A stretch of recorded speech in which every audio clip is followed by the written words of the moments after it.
Hello నమస్తే, welcome to reality check. YSR Congress party అధికారం కోల్పోయిన తర్వాత ఆ పార్టీలో లోకలోకలు పెరిగిపోతున్నాయా, ఆ పార్టీలో ఏం జరుగుతోంది, పార్టీకి సంబంధించి మౌత్ పీసులుగా ఉన్న నాయకులు ఈ మధ్యకాలంలో సైలెంట్ అయ్యారు. అలా సైలెంట్గా ఉన్న నాయకుల జాబితాలో ఆర్కే రోజా చేరిపారు. మాజీ మంత్రి రోజా వైఎస్ఆర్ కాంగ్రెస్ పార్టీకి సంబంధించిన ముఖ్య నాయకురాలుగా ఉన్నారు. పార్టీకి సంబంధించి రాజకీయపరమైన కౌంటర్స్ ఇవ్వడంలో ఆమె చాలా ముందున్నారు పార్టీ ఏర్పాటు చేసినప్పటి నుంచి. అలాంటి రోజా ఈ మధ్య సైలెంట్గా ఉన్నారు. తాజాగా ఆమె సోషల్ మీడియా హ్యాండిల్స్ నుంచి వైఎస్ జగన్మోహన్ రెడ్డి గారికి సంబంధించిన ఫోటోని, ఆ పార్టీకి సంబంధించిన పేరుని తొలగించారు.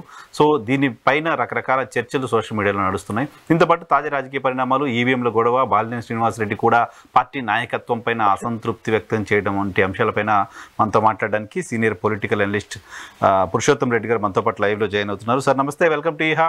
నమస్తే వైఎన్ఆర్ గారు.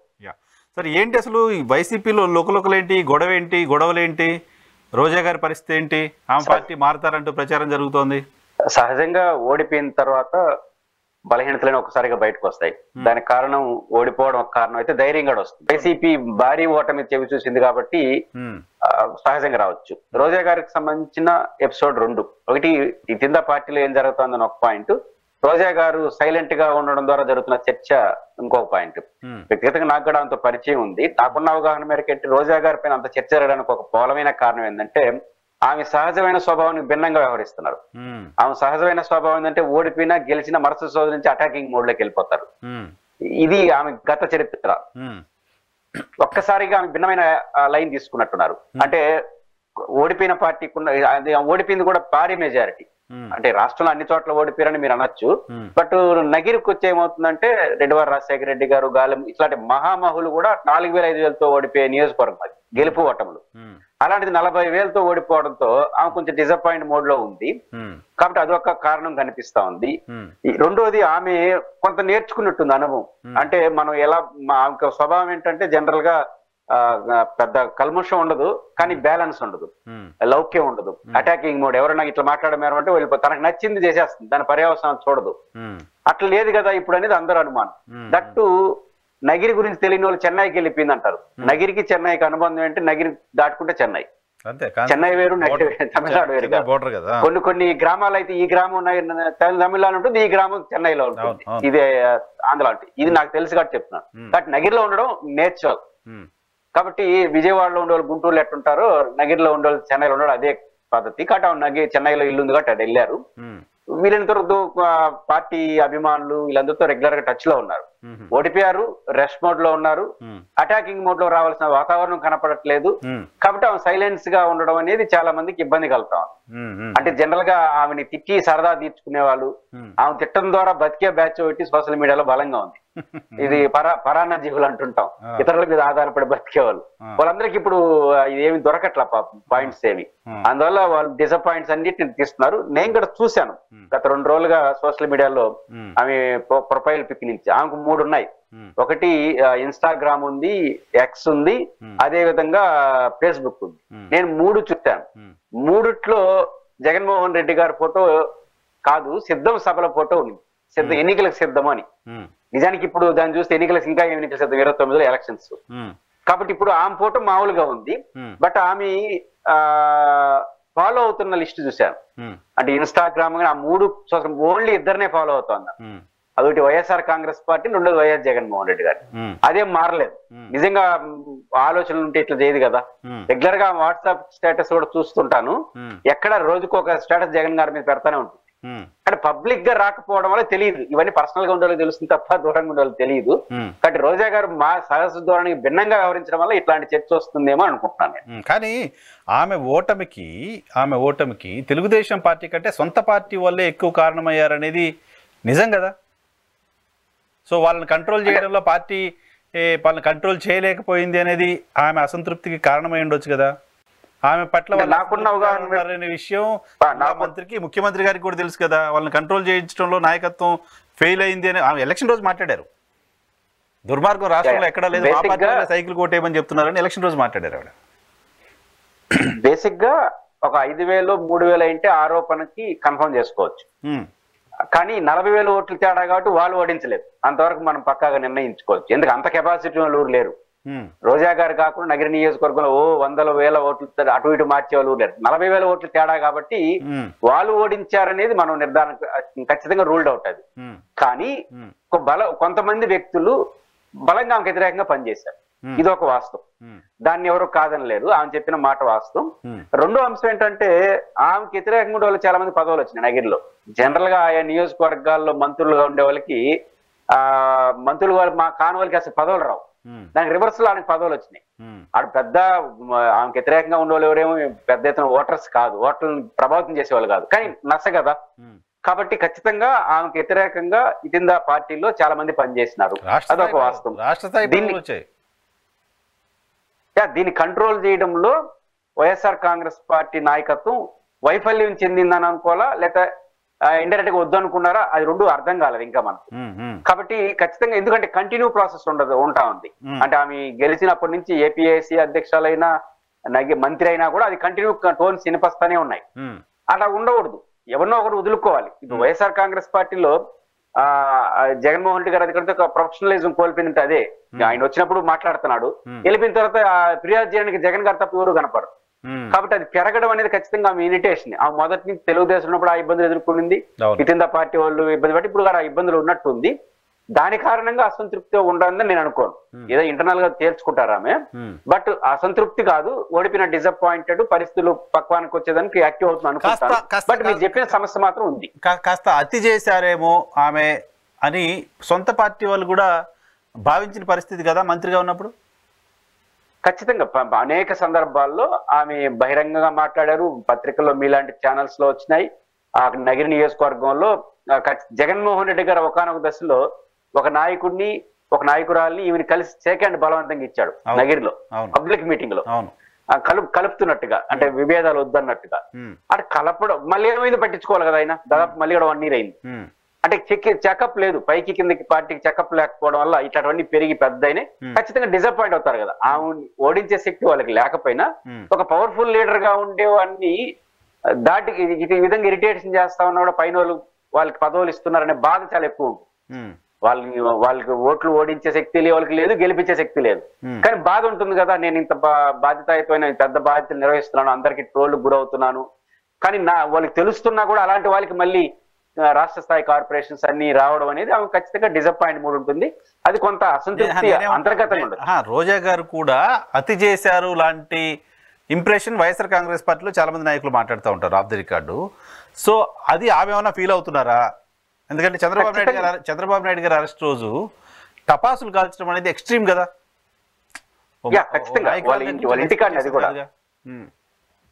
అంటే పాయింట్ ఏంటంటే నేను ముందు చెప్పాను కదా, ఖచ్చితంగా ఆమె అది బాధపడి ఉంటుంది.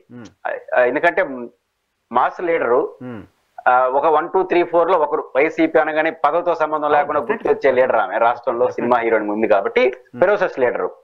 అలాంటి నన్ను వీళ్ళు ఇరిటేట్ చేస్తా ఉంటే ఎందుకు ఎంకరేజ్ చేస్తున్నారు, ఆ బాధ ఉంటుంది నాకు, ఖచ్చితంగా ఉంటుంది. కానీ వాళ్ళు ఏదో భయపడి కాదు. ఎవరికైనా ఒక మాస్ లీడర్ గా ఉండే వ్యక్తి ఎవరో చిన్న వ్యక్తులు ఈ విధంగా ఇరిటేట్ చేస్తా ఉంటే దాన్ని ఎంకరేజ్ చేస్తుంటే ఎవరికైనా బాధ ఉంటుంది. ఆ ఇరిటేషన్ అనుకుంటే అసంతృప్తి కూడా ఉంటుందని నేను అనుకుంటున్నాను. But with in the party మీరు మాట్లాడుతున్నారు. నేను అడుగుతున్నాను పవన్ కళ్యాణ్ గారిను చంద్రబాబు నాయుడు గారిను అటాక్ చేసే విషయంలో కూడా ఆమె ఎక్స్ట్రీమ్ గా వెళ్ళారు కదా అని. ఖచ్చితంగా ఆమె ఏదైనా చెప్తున్నా, టపాసులు కాల్చడం అనేది ఎక్స్ట్రీమ్ స్టెప్ కాదు. ఇవే కాదు, నంబర్ ఆఫ్ ఇష్యూస్ లో ప్రతిపక్షాన్ని తమ నాయకుడిని విమర్శించిన, తమ పార్టీకి వ్యతిరేకంగా ఉన్న, తమ రాజకీయ విభేదంగా ఉండే వ్యక్తుల్ని అటాకింగ్ మోడ్ లోకి వెళ్ళడం ఆమెకున్న అలవాటు స్టైల్. అది అంటే ఏదైనా సరే నా పార్టీ కోసం ఏమైనా చేస్తుంది. నేను ఇంకొంచెం చెప్పాను కదా, దుందుడుకు స్వభావం, పర్యావసానాలని బేరేజ్ వేసుకోదు. ఇప్పుడు చంద్రబాబు నాయుడు గారు టపాసులు కాల్చడం అంటే అరెస్ట్ చేయడం కరెక్ట్, మా పార్టీ కరెక్ట్ చేసిందని చెప్పుకోవడం తప్పులేదు. దాని టపాసులు కాల్సిన అవసరం. ప్రెస్ మీట్ పెట్టి చంద్రబాబు గారు తప్పు చేశారంటే అరెస్ట్ చేసినారు అని చెప్పొచ్చు, కానీ టపాసులు కాల్చడం అనేది ఎక్స్ట్రీమ్. అదే అంటున్నాను, టపాసులు కాల్చడం హర్షం ఆయన సమర్థించడం రెండు ఒకటే కావచ్చు, రూపాలు వేరు. ఈ పర్యావసానాలు చూడదు. తను పార్టీ నమ్ముకున్న మాట్లాడే క్రమంలో బ్యాలెన్స్ తప్పిపోయి లౌక్యం లేకుండా పర్యావసనాలు ఎట్లా ఉంటాయి, ఎవరు అటాక్ అవుతారు, ఇదేం సంబంధం లేకుండా అటాకింగ్ మోడ్ లోకి వెళ్ళడం ఆ రాజకీయ జీవితంలో మొదటి నుంచి చేస్తున్నటువంటి తప్పుడు అడుగు. అది మంచిది కాదు. సో అంతకుముందు తెలుగు మహిళా అధ్యక్షురాలుగా పనిచేసిన అంతకుముందు 2 సార్లు ఎమ్మెల్యేగా పనిచేసిన, ఏపీఐసి చైర్మన్గా పనిచేసిన, మంత్రిగా పనిచేసిన, ఇప్పుడు ఎప్పుడూ లేని లౌక్యం ఓడిపోయిన తర్వాత ఆమెకు వచ్చిందా ఇప్పుడు? అంటే రెండు ఇక్కడ ఈ అనుమానం ఖచ్చితంగా ఎవరికైనా వస్తుంది. ఆమె సహజ స్వభావం, నేను చెప్పాను కదా, సహజ స్వభావానికి భిన్నంగా ఉండడం. 20 ఏళ్ళ తన రాజకీయ జీవితాన్ని చూసినప్పుడు ఇది నిజంగా వ్యూహమా లేకపోతే అసంతృప్తితో ఏమైనా బ్యాకప్ అయిపోతా ఉందా అని అనుమానం రావడం సహజం. ఎందుకంటే ఆ నేచర్ అది కాదు కదా. గతంలో ఎప్పుడైనా ఇట్లా మరి రెస్ట్ తీసుకునే మోడ్లు ఉంటాడు.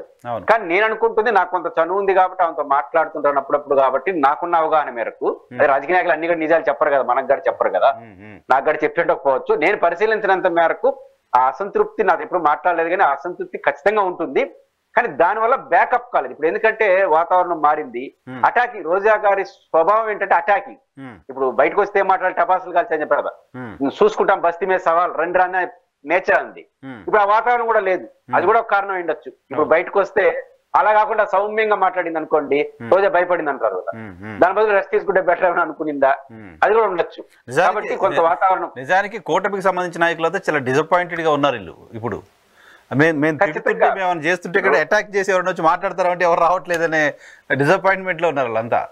రోజా గారిని తిట్టాలనే కసి ఒక పక్క, ఆమె తిడితే సోషల్ మీడియాలో కూడా కొంచెం మంచి వ్యూస్ వస్తాయి కదా. అవును అవును అవును, నేచురల్ కదా. కాబట్టి రెండు కారణాలు, తిట్టాలనే కోరిక, రెండోది ఈ రోజు తిడతాం రేపు తిడతాం. ఆమె గొంగులుంటే అది పెద్ద ఇబ్బంది కదా, మౌనం పెద్ద ఇరిటేషన్ కదా. ఇప్పుడు ఒక విమర్శ చేస్తాం, రోజా గారు స్పందించదు, రెండో విమర్శ మూడో విమర్శ స్పందించకపోతే ఆమె విమర్శ ఆమె ఏమనలేదు కదా, మీకు ఎందుకే అంటారు.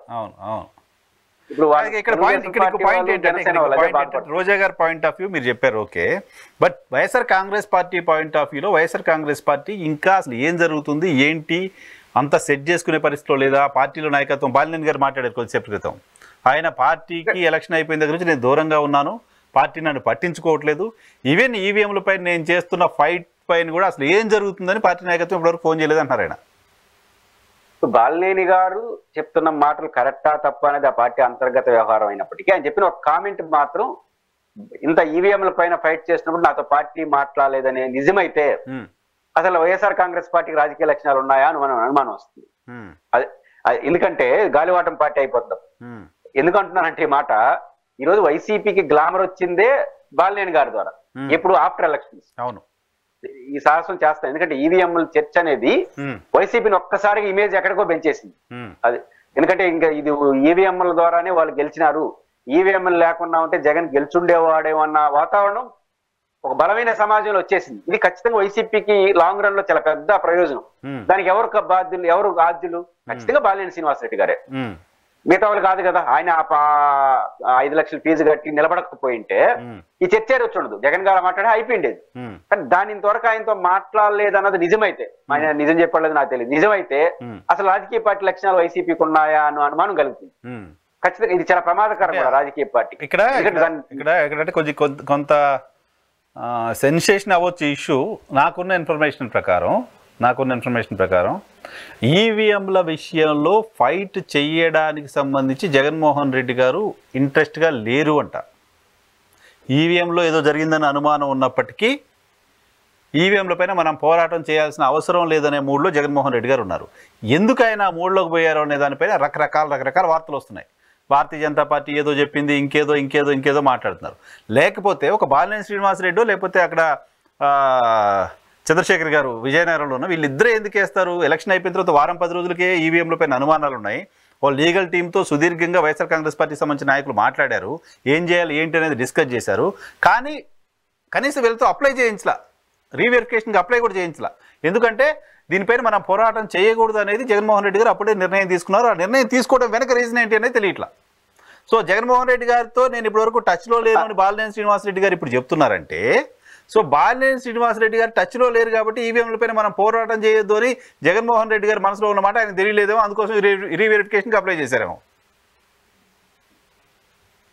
ఇప్పుడు బాలినేని శ్రీనివాసరెడ్డి గారు ఇండివిజువల్ డెసిషన్ గా చూడాల్సి వస్తుంది. ఇప్పుడు ఆయన మాట్లాడిన దాన్ని బట్టి ఆయనకు ఆయనగా పోయినట్టు ఉంటుంది తప్ప పార్టీ పోయినట్టుగా చూడలేం. ఆయన అనుమానాలు క్రియేట్ అవుతుంది. కారణం ఏంటంటే జగన్మోహన్ రెడ్డి గారు ఓడిపోయిన సాయంత్రమే చేసిన ప్రకటన ఏంటి?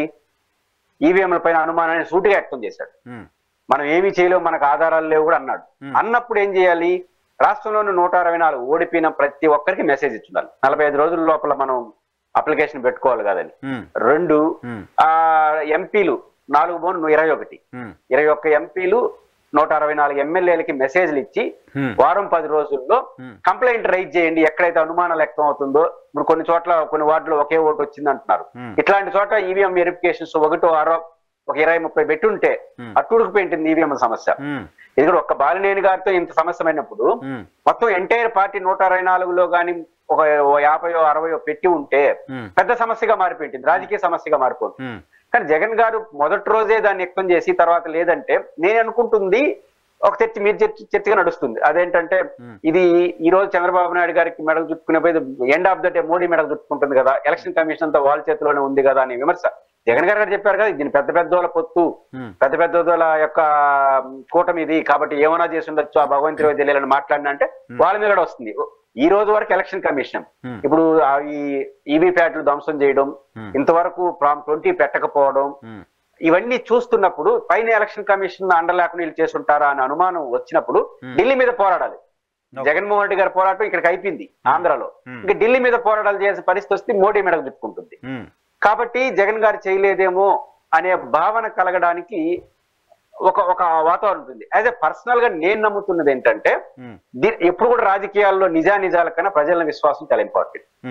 నిజాలే కరెక్ట్ కూడా కాదు. రాజకీయాల్లో ఎప్పుడు ఏం చేస్తామని జనం ఏమో నమ్ముతారో ముఖ్యం. వైఎస్ఆర్ కాంగ్రెస్ పార్టీకి ప్రొఫెషనల్ పొలిటికల్ పార్టీ లక్షణాలు దాదాపు లేవు. మొదటి నుంచి కూడా ఒక మాస్ పార్టీగా ఏదో తెలుగుదేశానికి వ్యతిరేకంగా ఉన్న శ్రేణులకు ఓటర్స్ పార్టీగా మారుతాం తప్ప ఒక ప్రొఫెషనలిజం లేదు. ఆ ప్రొఫెషనలిజం లేకపోయినప్పుడు అనుమానాలు తాగిస్తుంది కదా. నేను అనుకుంటుంది ఈ ఎవరికి తోచడంలో లేశారు బస్ వీళ్ళిద్దరు కూడా ఏకన్నా అంటే అది కూడా లేదు. కాబట్టి నిజంగా జగన్ గారు అంత పెద్ద ఆరోపణ చేసిన తర్వాత నన్ను ఆ రోజు సాయంత్రమే సాక్షి మీడియాలో మీ ప్లేస్ లో కూర్చొని అడిగారు ఇది అన్యాయం కాస్తారండి. అన్యాయం అంటే నేనంటే చెప్తాను వాళ్ళు కంప్లైంట్ చేయాలి కదా అంటారు. నేనైనా మీరైనా అదే చెప్తారు కదా. ఫస్ట్ ఆఫ్ ఆల్ కంప్లైంట్ చేయాలి. కంప్లైంట్ చేయకుండా ఆరోపణ చేస్తే ఏమొస్తుంది అనే విమర్శలు వచ్చినప్పుడు కూడా కంప్లైంట్ కోసం మాస్ గా ఈ పిలుపు లేదు. 164 మందికి ఎక్కడికక్కడ రెడీగా అండి అని ఎవరు పిలిపి లేదంటే అది నేను అనుకుంటుంది పొలిటికల్ నిర్లక్ష్యం అనుకుంటున్నాను, ఆ పార్టీకి బలహీనత అనుకుంటున్నాను. కానీ సమాజం ఏమనుకుంటుంది మీరు ప్రస్తావించినట్టు ఇదేమన్నా మోడీ గారి మెడకు చుట్టుకుంటుందని భయపడేమన్నా లేదా వాళ్ళు మేనేజ్ చేశారా జగన్మోహన్ రెడ్డి గారిని ఏమన్నా అనే విమర్శలకి ఆటోమేటిక్ గా తావిస్తుంది. ఇదేమవుతుంది లాంగ్ రన్ పోరాటానికి ఎవరు సిద్ధం పారు. ఆ రోజు చేసి ఇప్పుడు బ్యాలెన్స్ ఈ వరకు వస్తారు, రేపు నుంచి చేతులు ఎత్తేస్తాడు. అప్పుడేమవుతుంది ఒక ఫైటర్ పార్టీగా మిగలకుండా పోతుంది. అనుమానాలు ఉండడం సహజం.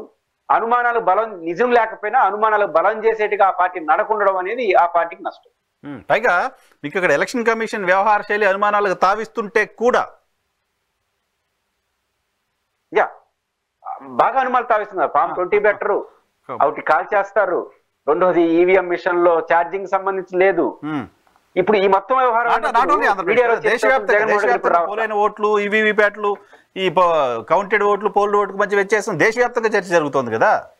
ఆంధ్రప్రదేశ్ లో ఆంధ్రప్రదేశ్ లో జగన్మోహన్ రెడ్డి వ్యతిరేకించే కాంగ్రెస్ పార్టీకి సంబంధించిన నాయకులు చెప్తున్నారు ఢిల్లీలో ఇక్కడ తేడా జరిగిందని. ఈయన మాట్లాడలే ఇక్కడ. ఇప్పుడు పరకాల ప్రభాకర్ గారు మాట్లాడుతున్నారు. ఉండవల్లి అరుణ్ కుమార్ గారు సావధానంగా ప్రెస్ మీట్ పెట్టాడు. ఉండవల్లి అరుణ్ కుమార్ గారు పెట్టేంత వరకు ప్రపంచానికి తెలియదు అదేంటి ఈవీఎం ప్యాడ్లు కాల్ చేయమన్నారు విషయం తెలియదు. నిజానికి తెలుసుకోవాల్సిన బాధ్యత వైసీపీ కదా. వైసీపీ వాళ్ళు మనకి ఇవ్వాలి సమాచారం. అసలు ఎంత ఇది నామార్థ అందామా నాన్ ప్రొఫెషనల్ అందామా ఉంటాయి. వాళ్ళ మీడియా ఛానల్స్ లో రోజు చర్చ ఈవీఎంలతో ఏదో అన్యాయం అయిపోయిందని అందరూ చర్చ. ఇప్పుడు జగన్మోహన్ రెడ్డి గారు సావధానంగా ప్రెస్ కాన్ఫరెన్స్ పెట్టారు. తదుపరి కార్యాచరణను అనౌన్స్ చేయాలి జగన్మోహన్ రెడ్డి గారు. మా బాలినేని శ్రీనివాసరెడ్డి గారు పెట్టారు, మా చంద్రశేఖర్ గారు పెట్టారు. ఖచ్చితంగా నమ్ముతున్నాం. ఇప్పుడు ఆయన మా నైతిక ధైర్యం వచ్చేసింది కదా. ఆ రోజు జనరల్ ఆరోపణ ఓడిపోయిన రోజు, ఈ రోజు నైతిక స్థైర్యం వచ్చింది. ఈ రోజు జగన్ గారు మాట్లాడితే అందరూ నమ్ముతారు. ఈ పోరాటాన్ని అమరావతి నుంచి రాజధానికి మార్చాలి, దేశ రాజధానికి మార్చాల్సిన సమయం ఉత్పన్నమైన నేపథ్యంలో వైసీపీ గాని సైలెంట్ అయిపోతే ఖచ్చితంగా ఇట్లాంటి విమర్శలకు ఏదైనా బీజేపీ వాళ్ళు మేనేజ్ చేసినారా అనే విమర్శలకు మాత్రం ఇది పురుషోత్తమ్ రెడ్డి గారు ఇది విమర్శ కాదు. ఇప్పుడు ఈ విమర్శ ఎవరు చేస్తారు జగన్మోహన్ రెడ్డి పైన? నువ్వు బీజేపీ కోసం అని సైలెంట్ గా ఉంటున్నావు ఎవరు విమర్శ చేయరు, కానీ జనం అనుకుంటారు, పబ్లిక్ అనుకుంటారు. విమర్శ చేస్తే రాజకీయ విమర్శ పక్కన పెట్టేసేయండి. పబ్లిక్ అనుకుంటే ప్రమాదం, వాళ్ళ పార్టీకి ప్రమాదం.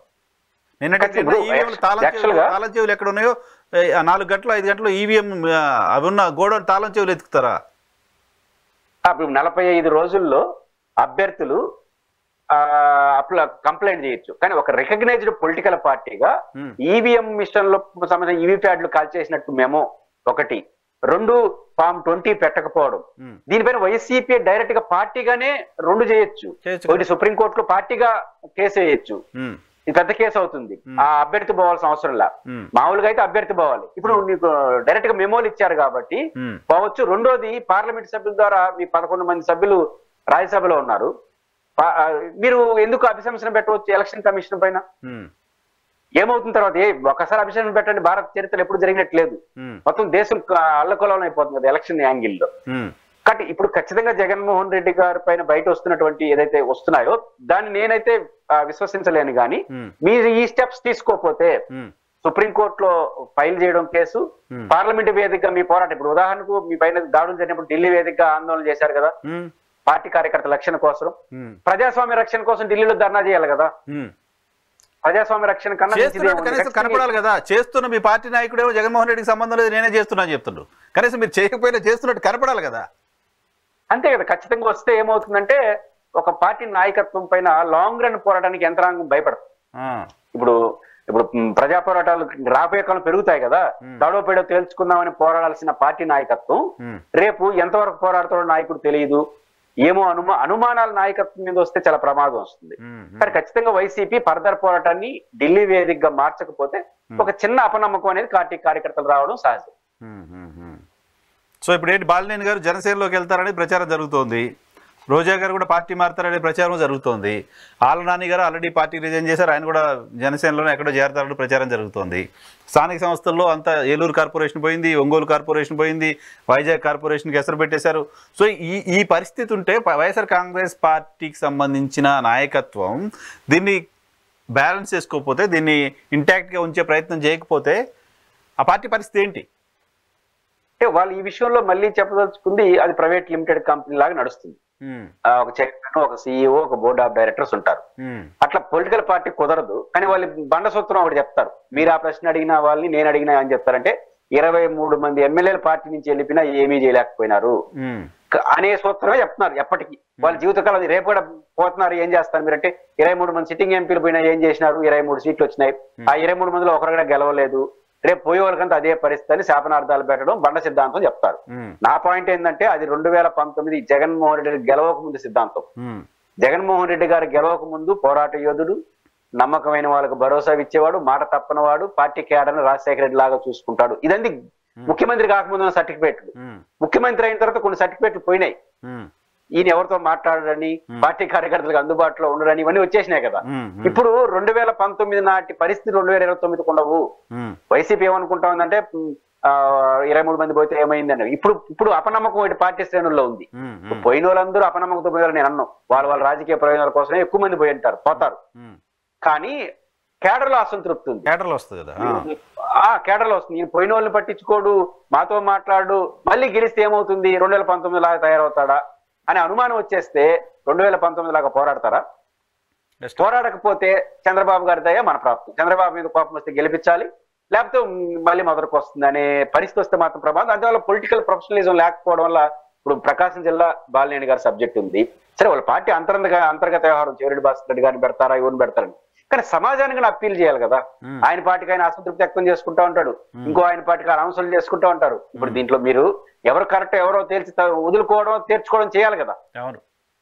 మామూలుగా పార్టీ నుంచి నేను ఫస్ట్ టైం వైసీపీ నుంచి చూశాను, పార్టీ నుంచి వెళ్ళిపోయిన వాళ్ళ పట్ల అసహ్యం వస్తుంది ఎవరికైనా. కానీ ఫస్ట్ టైం 2024 ఎన్నికల్లో వేమిరెడ్డి ప్రభాకర్ రెడ్డి గారు కానీ, శ్రీనివాస్ రెడ్డి గారు మాగంటి గాని, కృష్ణదేవరాయలు కావచ్చు, బాలశౌరి కావచ్చు,